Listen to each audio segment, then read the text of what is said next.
I spent many months in maximum security prisons simply because I asked questions, simply because I demanded answers. That in itself birthed a revolution, and a citizens' movement began of millions of people that spoke truth to power.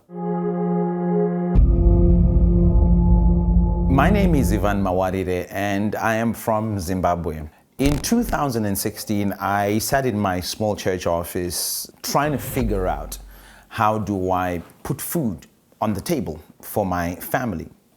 And it was not for lack of trying. I was educated, I had a job, but somehow things were not working. And the main reason was that the economy in Zimbabwe was failing, and failing badly.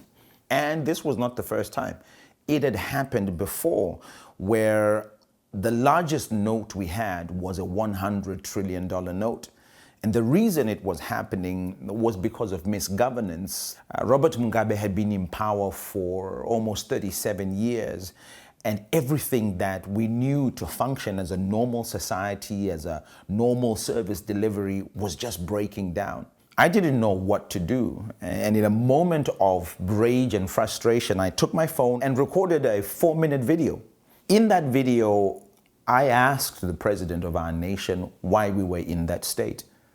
At the same time, I rallied our countrymen and said to them that you cannot sit in this nation and watch the dreams of your children be stolen the same way your dreams were stolen and do nothing about it.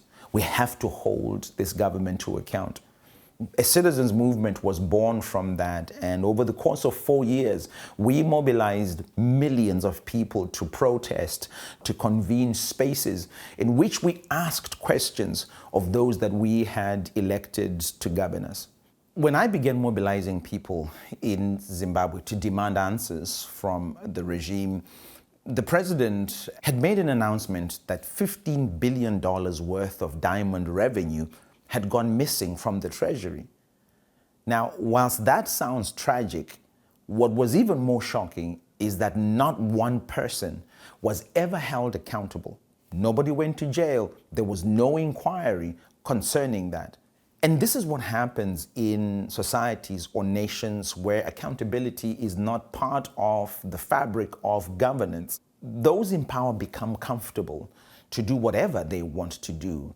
And the extent and depth of these crimes goes deeper and deeper each time we don't engage in accountability. And one of the ways I have looked at it is that it's not just them that are responsible for it, but I too am responsible for not saying anything when it happened. The importance of accountability in our communities, in our democracy especially, cannot be understated. It is through accountability that the citizen, who by the way is the most important player, the most important factor in a democracy, is able to participate. After all, it's our right. And more politicians want people to give that right up. Constitutions the world over provide opportunities in which ordinary people can sit down with their governors, the ones they elected, by the way, and ask them questions of how governance is being done or why we have certain outcomes. When I asked those questions in Zimbabwe, I ended up in prison. I was arrested immediately and accused of treason. I spent months in a maximum security prison. I was tortured. I was tried. I had to flee and hide. And yet what I was trying to do was really to bring a health to our democracy. And that's what accountability does. That's what the right to hold people in power to account does.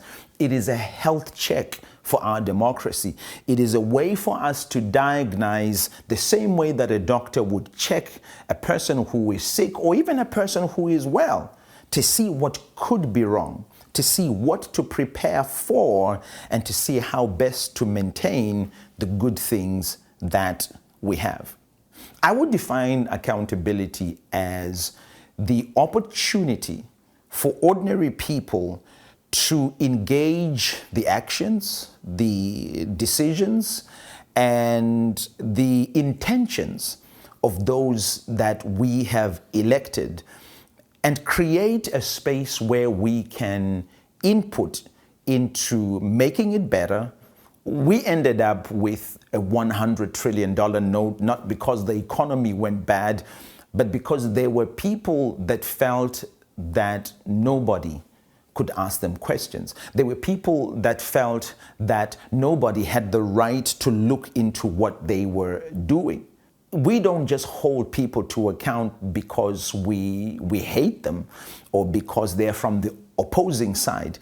We hold them to account because they are handling something that belongs to all of us. A very important thing to understand about accountability is that it's not what we do at the end of a process, it's what we do during the process. We have to be involved at the start of processes, throughout the processes, so that we minimize what could go wrong at the end.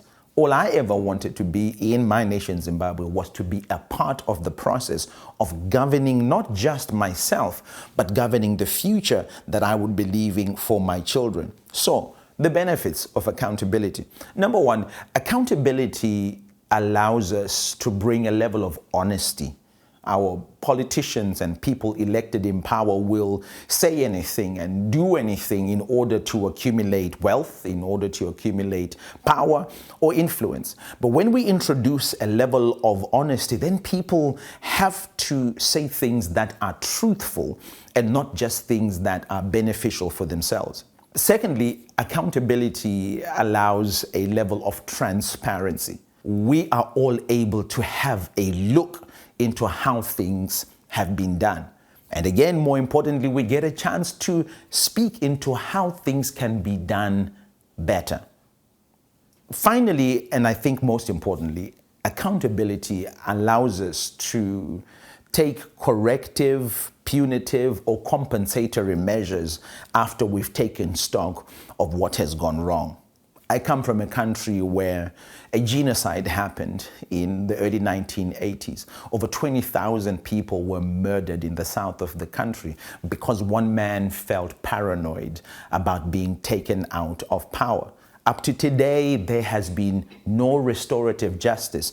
There has been no compensatory process that has happened. And that leaves a wound within people. We have to be more caring and understand that after we have administered governance, at the end of the day, how do we correct if things went wrong? One of the things that a lot of people take for granted is the opportunity to vote. Some of us, like myself, come from nations where when we vote, our votes don't necessarily count. And it's amazing to watch people that will not go to vote either because they don't have the time, couldn't care less, or no longer have confidence in the system. But what you don't realize is that by not voting, for whatever reason, you are voting. Now, the power of voting is that when you give a vote to a politician, the vote comes with a voice. And this is one of the things that we were fighting for in Zimbabwe, that if you want my vote, then you will have it with my voice.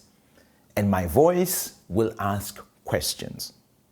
And it's a powerful thing to be able to elect somebody and then be a part of holding them to account. I was asked at one point why we were prepared to go to jail to fight for voting, to fight for freedom. And one of the things that is so clear to me is that there will come a time where my children will study this moment in history and they will ask the question, Dad, what did you do during that time? I need to have an answer that is better than there was nothing else I could do. It is from that perspective and those experiences that I have learned that in every society, in every democracy, the absence of the citizen is the death of freedom. And because of that, the very people that are supposed to enjoy freedoms are the ones who are supposed to fight for them. I've always said this, and I'll say it here now, that the fight for freedom, the fight for better societies cannot be outsourced. We are the people that we have been waiting for.